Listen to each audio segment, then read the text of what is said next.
Hey guys, in this step we're gonna show you how do you delete files with the Node.js.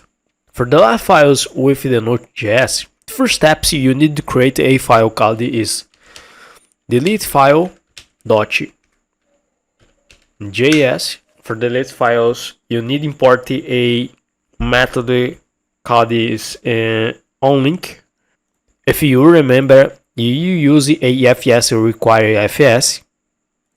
Just here, I create a new constant called is EFS requiring FS module. The next step, so you go creating a async function called is delete file. I use a try catch for get errors in my code. My function is async. You gonna use a await in FS. You use a method onLink. You don't use you can use onLink sync. This function receive a file path. We will paste the file path here. You're gonna use brackets.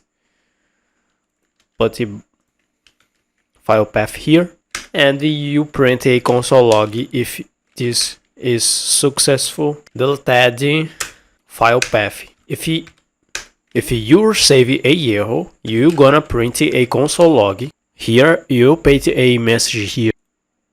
For the final this, you gonna get the error and receive a message. For the final, you go get this and